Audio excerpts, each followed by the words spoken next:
So we'll start with Archetypal Jack and the Beanstalk, which is a take on the archetypal hero's journey immortalised by Joseph Campbell. Jack meets the trickster, someone who probably looks a bit like Dave Luke, who gives him the magic beans. The trickster archetype stands for the architect of change, the one who stirs you from your waking sleep. And then you go to the high place, and you have your adventures. You're challenged. You meet your shadow, your demons, the giant in this story. If you want to go Jungian, you meet your higher healing principle, the anima archetype. But the most important part of the story is that you get to take home the goose with the golden eggs. You take it home, something that can permanently enrich you from within. So that's really what it's all about. That's what the archetypal journey is all about. So what I want to concentrate here is the journey home, Jack's journey home, how he decisively leaves the high place behind and gets to go home with the golden goose. So I'm going to concentrate on holotropic breathwork, which is a non-drug method of inducing non-ordinary states. And I've trained in this, been involved in it for about 15 years. It was developed by Stanislav Grof, who was the pioneer of LSD psychotherapy in the 1950s and a psychiatrist. And he developed this method with his wife, Christina. I think what it does really well is it nails integration. So I think it represents the Grof's accumulated experience of how to set up retreats so that the integration is maximal. So holotropic breathwork itself is fairly straightforward. The non-ordinary state is induced by hyperventilation, breathing a little deeper and a little more rapidly. Very loud music, which has an archetypally evocative theme, done in a very strictly prescribed set and setting. Process itself lasts for 2 to 3 hours, done in pairs, so you get to breathe and then you get to sit. So it's best done, I think, in longer retreat type settings. So the ones we do are either 6 days or 4 days. Have a 6-day one in August, got some 4-day ones in the autumn. If you tried it at home, it would be horrible. So it is entirely dependent on the set and setting. I think it has some particular advantages, not least of which it's completely legal and above board. It's quite gentle. It seems as though the dose is pretty much right. So the sort of terrifying experiences that you might get on high-dose ayahuasca, you're pretty unlikely to have in holotropic breathwork. If you come to it with some trauma very close to the service, then it might be terrifying. But it's generally milder. That doesn't mean you're not going to have some of the high-dose type experiences.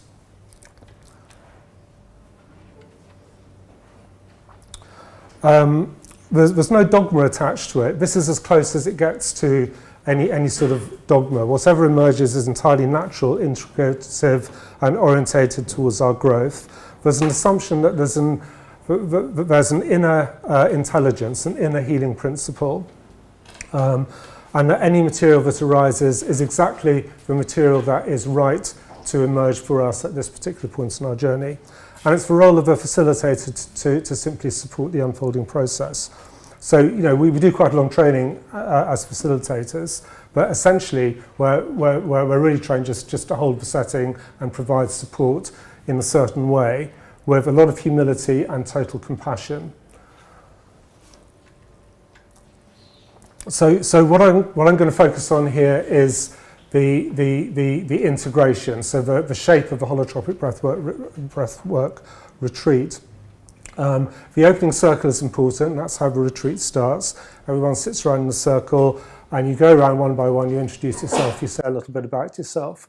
You're probably not going to say much about your biographical details. It's more about bringing your essence, your inner process. And straight away, there's a deepening of the atmosphere. It feels like you're moving away from the everyday world, leaving that behind. You're also building up a supportive community.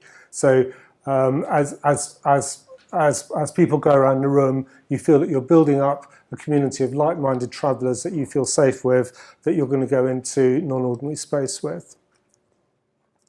The preparation continues. There's a talk about what holotropic breathwork is, what you actually need to do, about how you hyperventilate.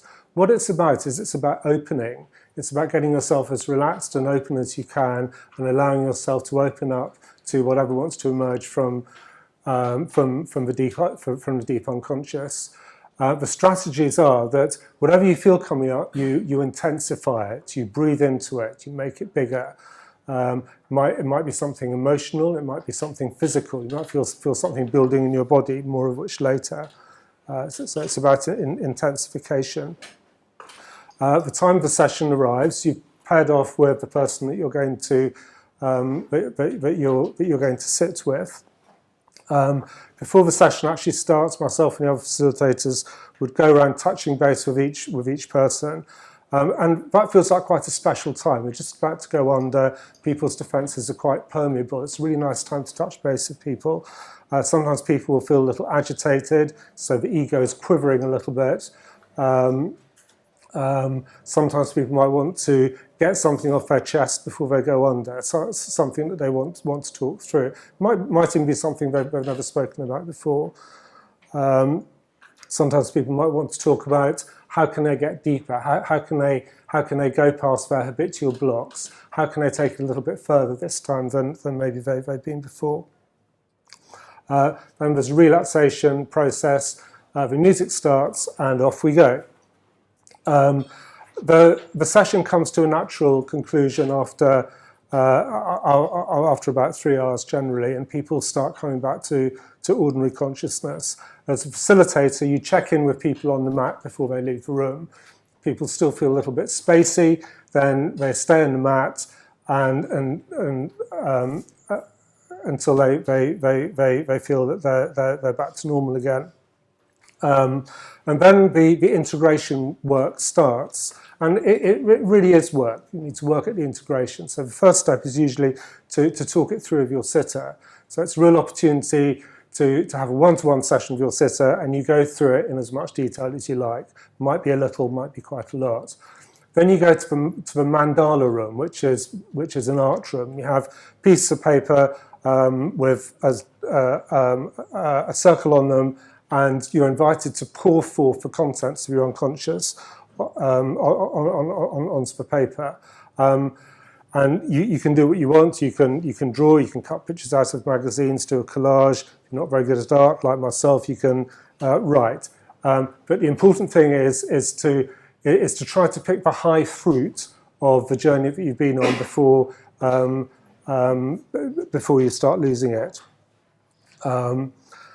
And then the third stage of integration is the evening share group, when everybody gathers and they go through their experience again very briefly, not in a lot of detail because everybody's tired and you've already been through it in detail with your sitter. So again, really, it's another level of integration. It's about capturing the essence of it.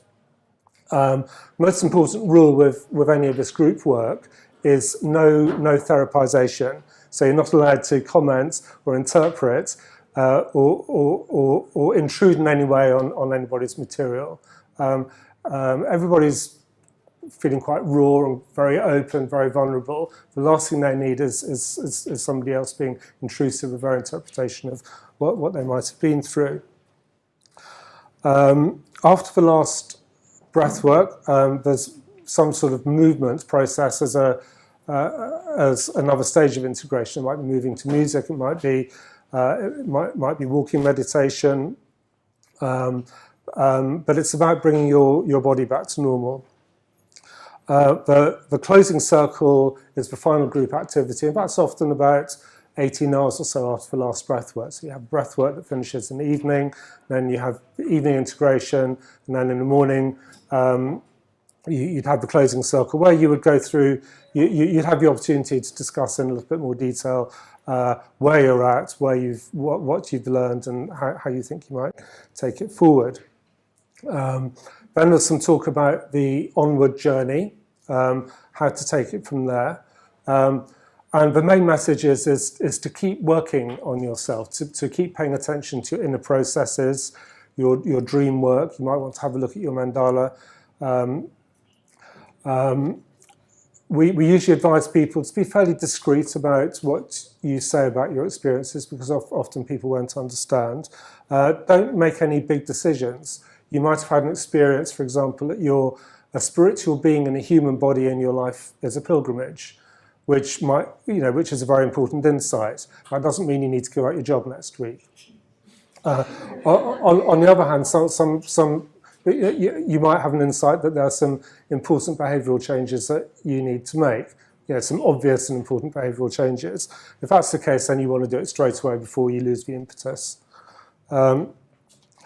Finally, there needs to be a safety net. So if anybody finds that they're in trouble, they're struggling, having any of the symptoms of the issues that Kristen and Maria talked about, it's important that they know they can touch base with us and we will respond to them.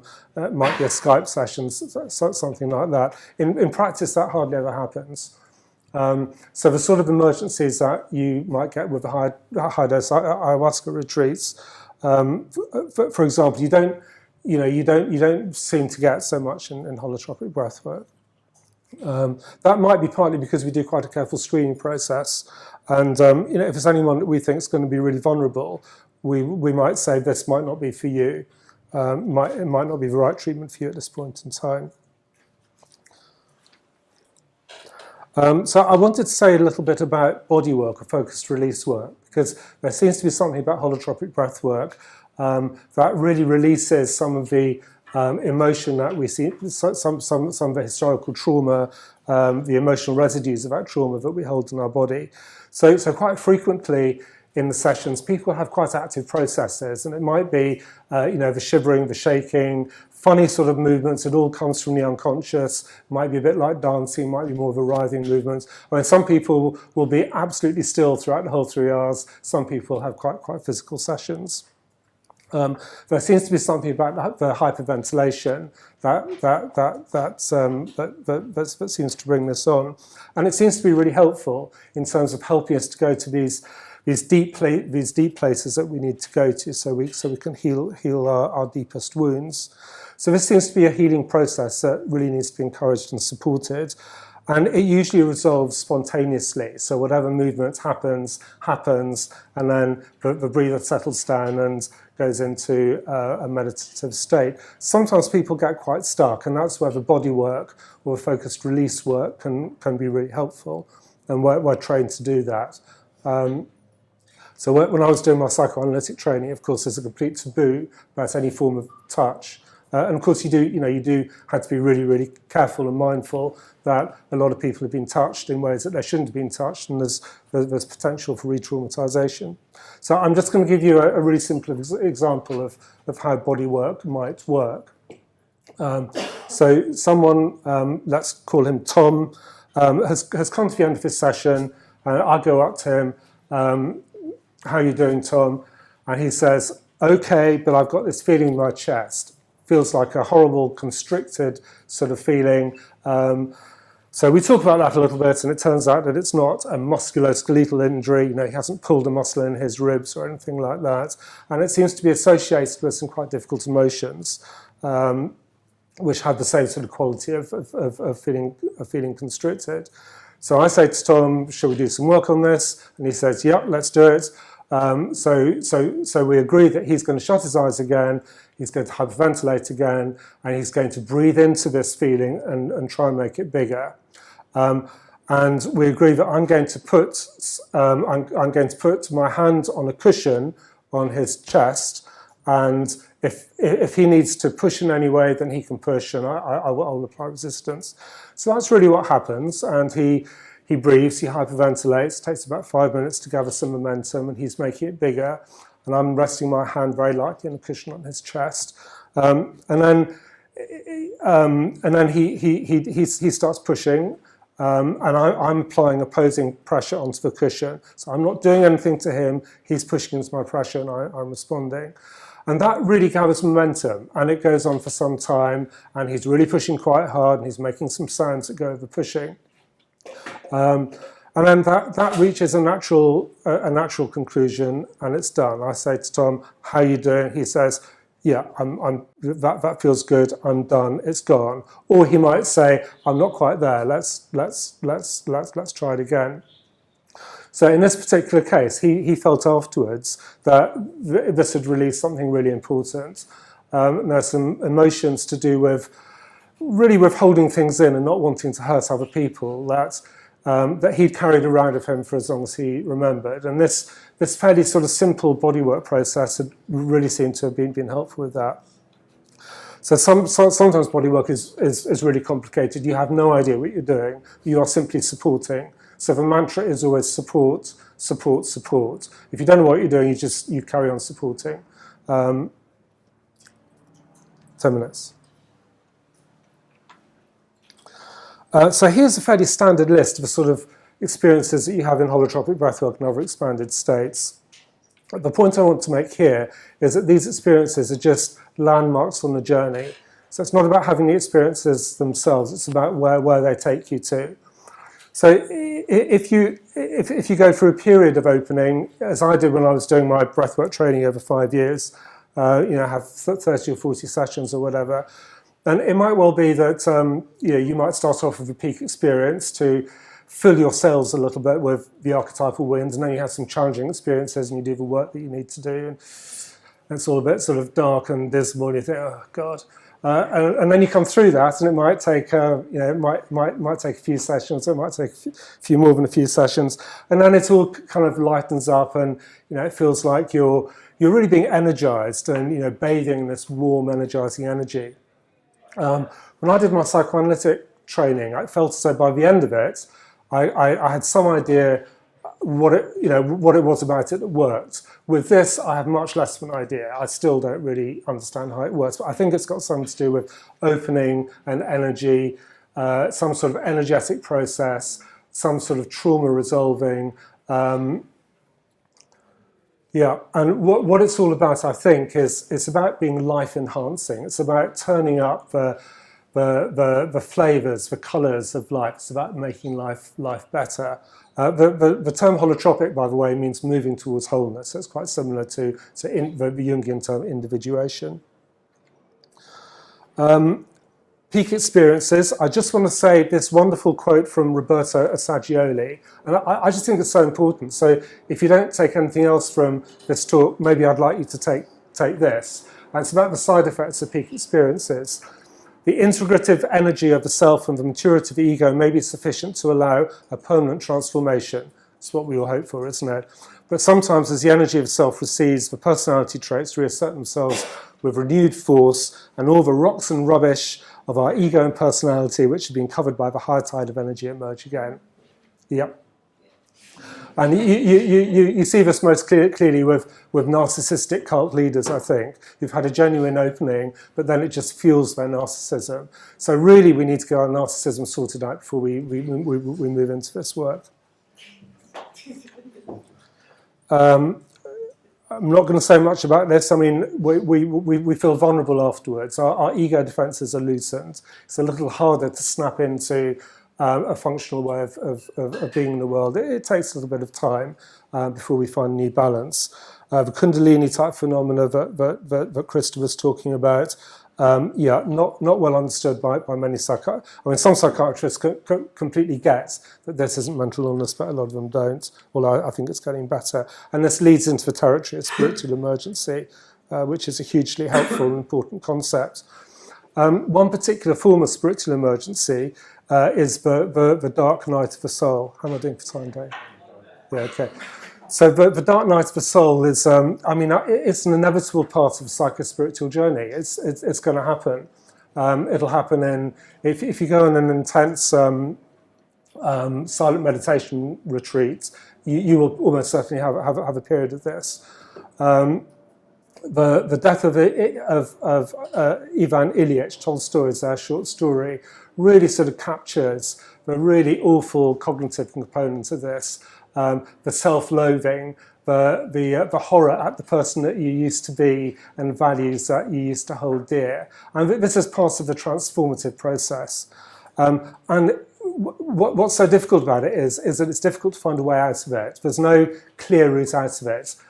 You can't cognitive yourself out of it. You can't rationalize yourself out of it because it comes from a deeper level. So what do you do? I think you surrender to the process. You carry on working on yourself. You carry on doing your inner work. You surrender to the process, and it miraculously goes. That is what seems to happen. So hang on in there. Finally, I'm going to end up with Grof's perinatal matrices. I think this is one of Grof's unique contributions that he will be remembered for, really. And if you think that psychoanalysis, for example, thinks that we emerge when we're born and we are a tabula rasa, we're a blank slate, and we're exquisitely sensitive to the nuances of the feeding relationship with our mother, but the huge trauma of birth has no impact on us at all. Of course, that's bollocks, isn't it? And the birth and our death are usually the most archetypally enormous, tumultuous, painful, frightening experiences. And this is what Grof captures here, and he's divided it into 4 stages. The first stage is the baby in the uterus, nice and calm and serene, usually, although sometimes the womb can become toxic, in adult life associated with oceanic experiences, etc. Then you have the onset of labour, that horrible feeling of constriction, entrapment. I felt it earlier today up in the entrance to the Sabina stage. And feeling of hopelessness and you can't escape. Oh, God. And the cervix is closed and there is no way out. And then, the cervix opens and labour moves on and there is a way out. And then you're getting into the territory of the life and death struggle, to be born. And some of us really carry that kind of template into our adult lives. And then you got the moments of emergence, deliverance, decompression. So I'm just going to, I've got a number of slides here, probably about 12 or so. And I'm going to whisk through them quite quickly. I'm not going to say very much at all, but they're just expressions of this sort of process, and how it can play out on an adult and an archetypal level. So that's the first stage, nice uterine experience, everything going pretty well.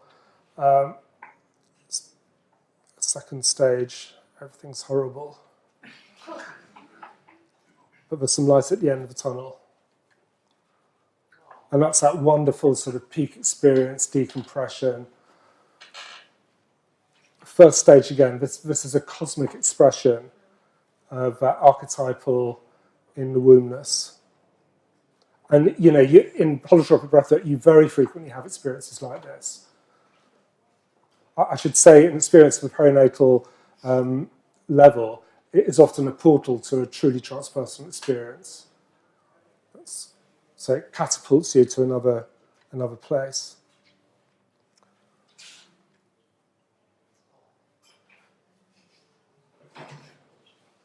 Getting toxic. So this is a toxic womb.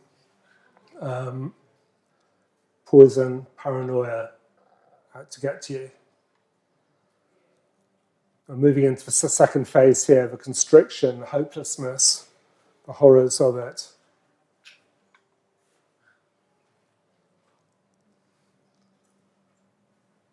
So maybe you can see how that feeling of constriction would translate into the need to push in some sort of body work. So it can often flick into some sort of archetypal figure that would come to you in your session. The dark feminine, which is often a great precursor for change. The fire that cleans and cleanses. So Grof calls this pyrocatharsis, something about burning away the redundant bits of ego. Sorry, Dave, I'm overrunning a bit. Oof. Pain of being born, of birthing yourself, that sort of ego-death rebirth experience, the agony and the ecstasy. Now we're moving into the deliverance, the ecstasy, the bliss, cosmic oneness and love. Golden egg, sense of one with the cosmos, pilgrimage. And this last one is from Jung's Red Book, and I think it captures something about the fruit of the journey, which is the new ego construct that emerges from it. The ego forms a new relationship with the archetypal self, and kind of towers above all the other little bits of ego that have much less weight on you. Thanks for listening.